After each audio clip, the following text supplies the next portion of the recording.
Hey guys, welcome to an interesting video on Wild Rift. So today we're going to take a look at a Xin Zhao commentary guide, and of course this is recorded in patch 3.1b after all the changes, so this should be like the nerfed Fiora and all. So obviously this is in the PvP mode because I was just playing PvP just for fun. I got assigned jungle, so I decided to play Xin Zhao because I really think he's one of the best junglers at the moment and one of the easiest to pick up. So we have like a MF on both teams and a Fiora on both teams, so it's really obvious that this one is a PvP one. But anyways, what you want to first do is you want to start out with your W or your E on your first camp. Starting Q is the worst one to start. I do notice a lot of new Xin Zhaos do that. But yeah, so we're just gonna start at red buff, generally just the best, because you can gank early after red buff if you really want to, if the situation is right. Anyways, this video is also for a special friend who loves playing Xin Zhao and has been playing Xin Zhao pretty much exclusively. So we're also going to talk about a lot of other stuff which is also going to be useful for you guys, things like jungle pathing and what we do and when we do it. So here first I'm deciding to go for a red side clear. Now both my bot lane and my top lane are both pushing in as well, and my Fiora is also backing, so there really isn't too much of a difference whether I go for red side or blue side clear in this scenario, because I can't gank either lane and I can only gank mid lane. So now here, if you guys see, Tryndamere shows up mid to gank on Irelia. Yasuo is already really low, Irelia is really low as well, so there's a huge skirmish going on in the mid lane. So here I have two choices. Number one, take advantage of this time to secure the Skull Crab. Number two, rotate to the fight as fast as possible and try to help out. So I decided to actually go for the Skull Crab. Thankfully, Irelia manages 2v1 and actually kill the Yasuo. I can't really help her with the Tryndamere anymore because he's under tower. So instead, what I'm going to do is I'm going to transition immediately into his blue buff jungle. I was of course scrolling during the match, but this is a replay where we can't see my scrolling. But if you saw on the screen on the bottom right, he was 1 HP, so there's no way he would have come back to his jungle. He would have recalled. Now he probably just finished taking health from the base, and now he's walking toward his blue side jungle. So now here, obviously we take advantage of that to steal his blue buff, and we're gonna back immediately. So now what is gonna happen here is, when we panned our camera to see Tryndamere, we know he has a red buff, so he's not gonna go back to his red side jungle because he likely did red buff one camp and then gank. So what he's gonna do is gonna go to his blue side jungle, but he's gonna realize his blue buff isn't there anymore. So we're gonna take advantage of this and go immediately to the top side scuttle so we can double scuttle him. Because taking our blue buff, not too much use, because firstly we already have it, secondly scuttle is more important. So here there's a skirmish breaking out between the Fioras. I believe that my Fiora would have lost that one if I wasn't there, so we pay attention, we go straight and help out, and we get the kill. So now we can just fall back onto our blue buff. No big deal, because obviously Tryndamere has lost his blue buff, he's lost both skulls, and now I'm going to take my own blue buff as well. So we tree buffed him and double skulled him, and this all came off of knowing his jungle pathing, of doing red buff one camp into gank, and his gank going horribly wrong, taking advantage of it to take his blue buff, and then transitioning to the opposite side of the map, since we know that he's going to go to his blue side jungle, since he has only one red side camp up, whereas he has all 3 blue side camps up, including what he thought was his buff, but in reality his buff was down because we took it. So this is really good example of how you can take advantage of enemies' mistakes and also take advantage of knowing their jungle pathing.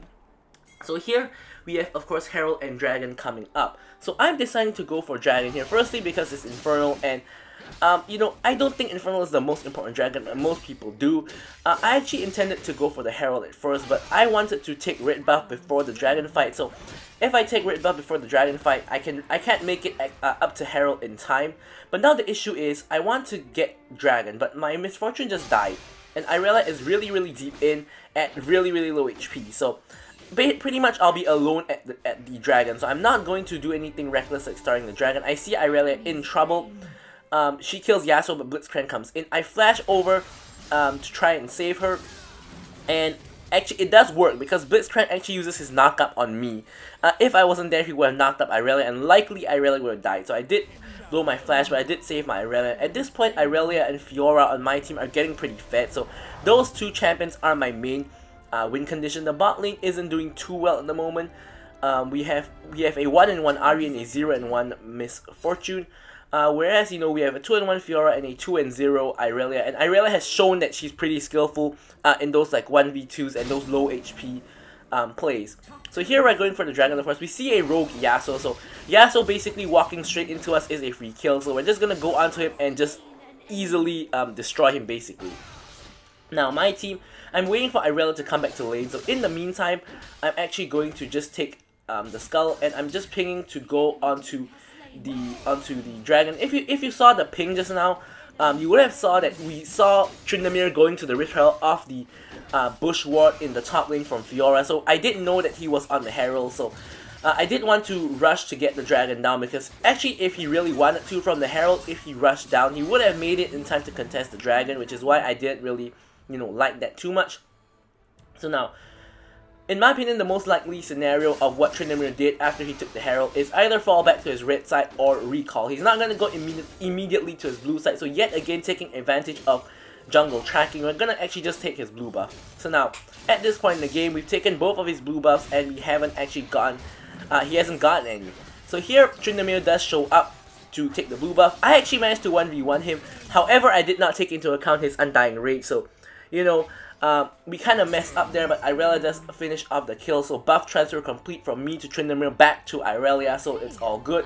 Matter of fact, it's kind of good Irelia has blue buff now, so I can always go and take my own blue buff, so it's not such a big deal. Of course, dying is not the best case scenario in the world, but, you know, it is what it is. So, anyways, I'm just going to quickly get into what we're going to do here, which is the fact that we see all our blue side camps up, but we see a huge skirmish in the top lane, so we're not going to care about farming our jungle. We're going to go straight to basically helping out in the gang. Now you will see that basically both of them get away and we don't actually get anything. We just show up, show our faces, and we're going to go back. But there was always a chance in that play that they stuck around to 2v1 the Irelia or something like that. So us showing up there would have made the difference in that fight. So the lesson here is to not just tunnel vision on clearing camps, but to actually care about the fights as well. So now we're just gonna basically clear our jungle here, so not too much to discuss. Instead, I'm gonna discuss his build. So basically with Xin Zhao, you want to go Black Cleaver into Divine Sunderer. Okay, before we get into that, now we have a fight breaking out, so we're gonna get back to the build later. So here we see that they picked the first tower with the help of the Herald. I'm coming on a long flank to try to stop them, not from taking the tower, but from actually getting out with it. So here Tryndamere, no Undying Rage from the fight previously, so we know he doesn't have it. He's gone. We flash forward to get me knock up on Q3 onto the Fiora, and we get an easy double kill. But unfortunately, in the meantime, the Rift Herald did get a second charge, so a little bit unfortunate. Alright, so back to the build. You go Black Cleaver into Divine Thunder, into normally either Armor Boots or MR Boots. And for the enchant, you generally go for either the Proto Belt or the Gargoyles. Gargoyles if you need to be tanky, if you're like the only frontline of your team, situations like that. And the Proto Belt in all other situations to just get close so that you can engage on people easier, or to just run away. So, regardless, after that, your last three items are going to be okay. Before that, another fight yet again. So here we see Irelia going in. Unfortunately, Irelia dies before we get there. Now here I know I'm gonna die for sure. I cannot 1v3, so I'm trying to trade onto Misfortune to get the shutdown, and I do. So sometimes if you know you're gonna die, the best case scenario is not to try to run when you already are 100% dead. The best case scenario is to trade a kill onto somebody else. So I do give over my shutdown, but I do get the Misfortune shutdown in return. So overall it's not too bad. So back to the last three items in the build. It's basically going to be Death's Dance, Guardian Angel, and Sterix Gauge, the order of which really could be anything. For example, if you're really fat with a huge shutdown, you can go for GA first. If there's a lot of AD on the enemy team, like in this match for example, you could go Death's Dance first. Or if there, let's say, isn't a lot of AD on the enemy team, or the enemy team's AD champions aren't very fat, and you're not very fit yourself, then going for Sterix Gauge first would be the ideal option. So all three of them are very viable. It's just the order depends on the game. Of course, you could substitute your GA for a defensive item as well. So here, we're just going to easily secure the Rift Herald, and we're also going to be in time to go down and contest the Cloud Dragon. But first, I'm going to actually just put down the Rift Herald, I believe, to try to distract them. Nope, I guess I do not. So anyways, we're gonna go down to the dragon, and we're just gonna go for the dragon basically. So here, we don't quite know where the enemy jungle is at the moment. We don't really know where it's the Tryndamere, so we're just gonna do it. We can see two of his teammates, or three of his teammates rather, in the mid lane. So four of his teammates are now in the mid lane. We quickly secure the Cloud Dragon, and now we're just hovering around to see if there's any fight to be had. Now unfortunately, I run face first into a Yasuo Tornado, and I get ulted by him. Here you see how Xin Zhao basically just counters Misfortune. You can immune her entire ultimate using your own. And here's where I make a big mistake. I find myself caught in a 1v4 and I flash back toward my tower. Now, if I had flashed across the wall into the Raptor pit, they at least would have had to blow flash to follow me, unless, except the Fiora, who could just lunge over the wall, but the rest of them had to blow flash. And in a 1v1 versus Fiora, I do think there's a decent chance that I don't die. But anyways, that was sort of a mistake by me. I think that death was pretty avoidable. But either way, our team is cleaning up. Kind of cleaning up the rest of the fight. Irelia goes in.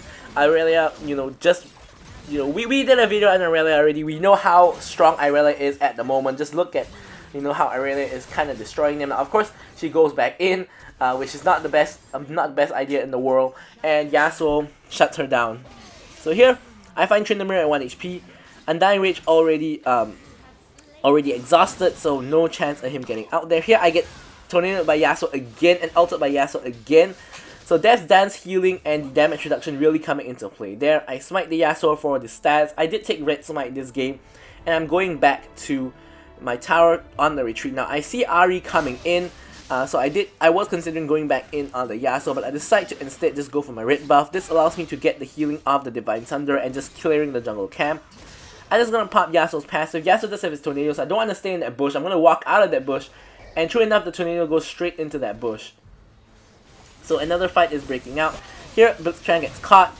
He can't really help the Yasuo, so I'm going to go onto the Yasuo. He does manage to hit the tornado and ult me again for the third time in the same 1 minute plus of the match. But either way, it doesn't matter in this scenario. We do manage to actually get the kill on him. Now I will say in this match, it was a really good consideration for me to go for Randuin's Omen, considering they had a Yasuo, a Tryndamere, and an MF, all of which who crit. Now I was thinking about that during the match, but I did decide to go for my normal build instead. I wanted the GA for the revive, and by the time I had enough for Randuin's, I could just buy the Sterak's Gauge instead, so I did decide to go for that. Now in hindsight, I do think I probably should have built Randuin's instead of GA, because it did give a lot more value. Here I use my ult to cancel MF's ult, another way that Xin Zhao counters MF. And yeah, so Tryndamere dies to Ahri's Ignite, I believe, because Ahri was already dead, so no other way she could have gotten that kill. Now I'm just gonna fall back and just get a reset basically. And yeah, so Xin Zhao, the main point that makes him very strong, not only is he very easy to play, but he can also deal a lot of damage. But as he deals a lot of damage, at the same time he can take a lot of damage. So he's really tanky, does a lot of damage, and just really easy to play.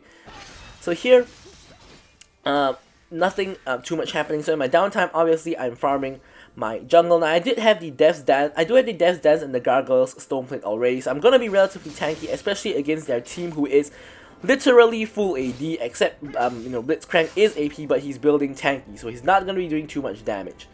So here, Dragon is coming up in 30 seconds. I do of course want to be aware of that. So I do have my blue side jungle up, of course, so I'm just going to clear the blue side jungle as fast as I can, and then I can of course get back over to that Dragon area. Now I cleared the more important camp, which is the blue buff, smiting to get the blue buff quicker.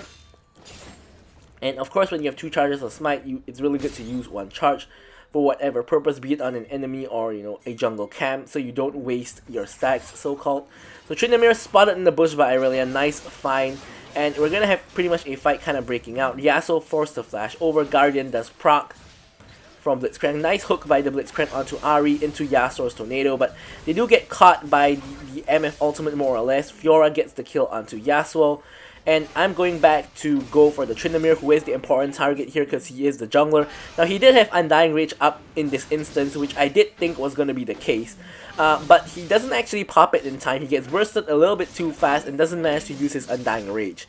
So either way, my team is cleaning up the rest of the fight while I'm falling back to the dragon to just secure the dragon.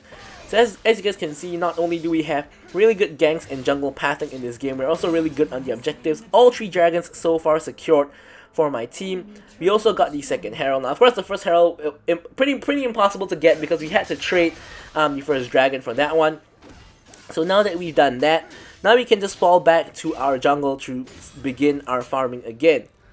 So basically, especially on a strong early game, strong ganking jungle like Xin Zhao, camps are always secondary. You always want to look for ganks that can snowball yourself and your team first, and you only go for camps, you know, in your downtime. Like now, there's nothing too much happening. Actually, there is something happening. A fight gonna break out in the top lane. So instantly, I am, you know, on my way toward the top lane to see if I can perhaps contribute or, you know, see what I can do for my team. So here, the full-on fight is breaking out. I'm going in. I ult like that to immune Miss Fortune's ultimate, and then I'm just going straight onto Miss Fortune, and she's just dead. So full health there, didn't even lose any health. Did have to pop the ult though.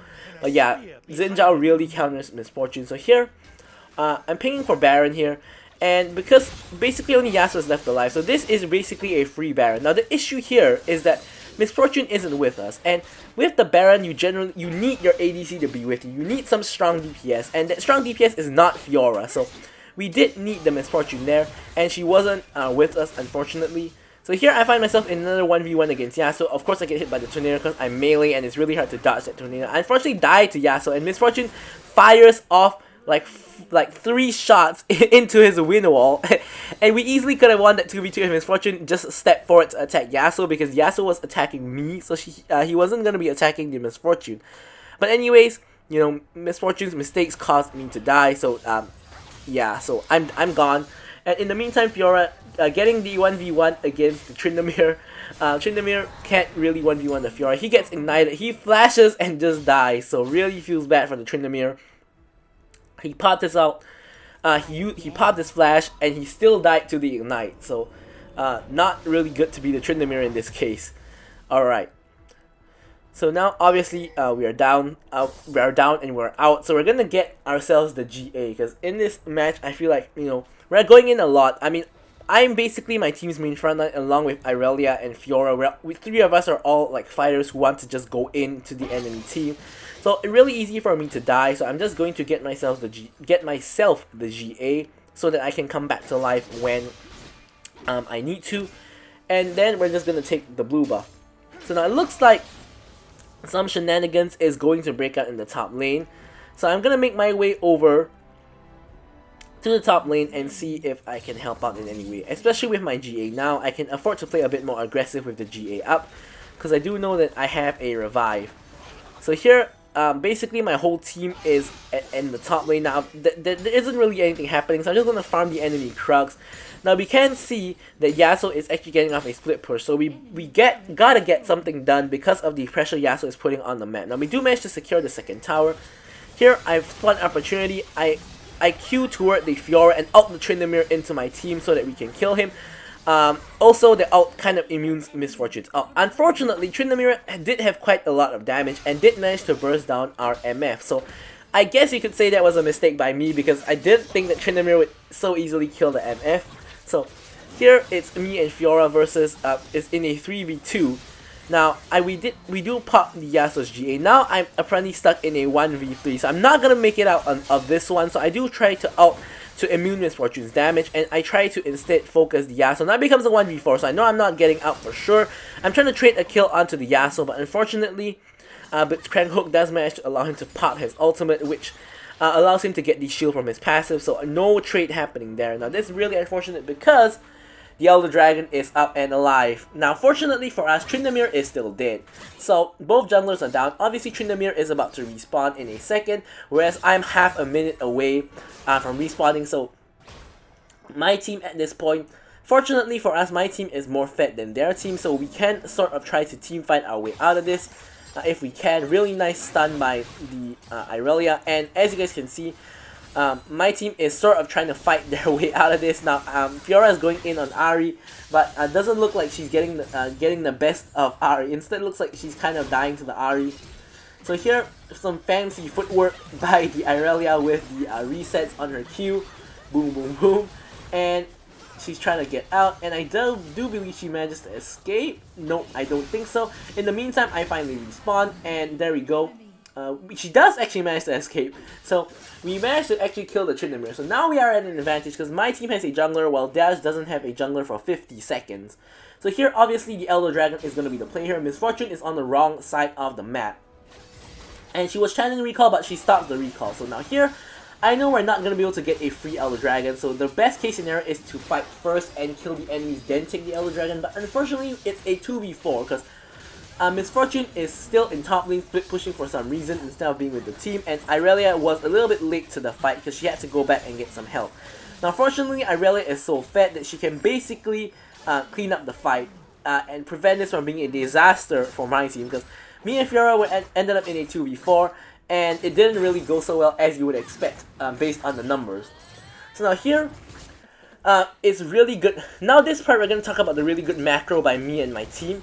Now here, Irelia, as you guys can see, is actually doing the dragon. In the meantime, Fiora and Miss Fortune have managed to actually pick up the inhibitor in the top lane. Now this forces Tryndamere and Fiora to come over and stop them, and our Fiora actually does manage to kill both the Tryndamere and the enemy Fiora. So the enemy team is aced at this point in time. Even assuming they didn't die, they would still be in top lane dealing with the minions as well as my team. So this macro basically allows my team to get a free Elder Dragon while the enemy team is too busy basically trying to defend slash avenge their top lane inhibitor. So as you guys can see, Irelia picks up the dragon, and I give her a thumbs up for it, of course.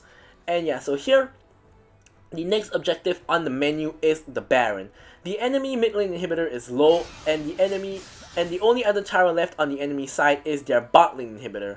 So here we have all three dragons with all four dragons, excuse me, with the Elder as well. So at this point in time, any team fight should be a guaranteed win as long as it is on even terms, basically. So here, I pop my sweeper to check if there's any vision on the Baron. There isn't even an enemy ward on the Baron, so even if we just did it right now, they wouldn't even realize it was happening. So now we're going to set up for Baron. And how are we going to do that? Basically, we're going to push out the mid lane, so they have to respond to the mid wave, and Fiora is going to be pushing the top lane. So basically, we're going to force the enemy team into a decision. Basically, I'm just going to start the Baron, and either they come and contest the Baron with us, or they're going to stop Fiora from split pushing. So here, before we start the Baron, we see like a fight might break out, so we're just going to check, see if we need to back up our Irelia. Now, Tryndamere, as you guys can see, is forced to respond to the Fiora, who is split pushing the top lane. So now here, this is our golden opportunity. She's managed to draw pressure from MF and Tryndamere to the top lane already, and this is an easy opportunity to start the Baron. Now we already know that it is rewarded. Now this time I do have Miss Fortune with me, so a Baron is very easy to two-man as long as you have someone to tank the Baron and someone who has a lot of DPS. In this case, Miss Fortune is the DPS and I'm tanking the Baron. So here, of course, we're going to avoid the Baron Nashor's acid shot. And basically here, it's a free Baron. The enemy team cannot even contest. And at this point, we only have two objectives, which is to push down mid as well as bot and just get their remaining inhibitors and try to end the game. Now we have the Elder, we have the Baron. There is no better time to end the game than this. So here, we are marching down mid lane. Now notice here that the enemy team obviously is all trying to defend mid lane. So here all we're doing is we're standing around giving the Baron buff to the minions to allow the minions to actually kill the tower by themselves. So here Yasuo gets up and then out on me. I ult him back into the team. Of course I immune Miss Fortune's ultimate. Miss Fortune's ultimate ends up actually not doing too much. Now I'm just in the thick of the fight. I believe I pop my Starix to get, pop my Gargoyles to be more tanky, and we do achieve the objective of getting all the enemy's inhibitors. Now this is of course where we go ahead to end the game. Enemy team sees the writing on the wall and instantly surrenders. Doesn't matter anyway, we do actually manage to finish off the Nexus, and there we have the victory. So now, contrary to what we usually do, I'm actually going to briefly show you guys the stats. Now of course it's a PvP game, so there's no like S and A rating. Now we're 12, 6, and 11. Pretty good KDA, especially compared to everybody else. And now here you can see how much damage we did and how much damage we tanked. By far the most in the game. Yasuo does come really close, and Fiora as well, but you know, Xin Zhao just so strong. So anyways guys, thank you guys so much for watching the video, and goodbye.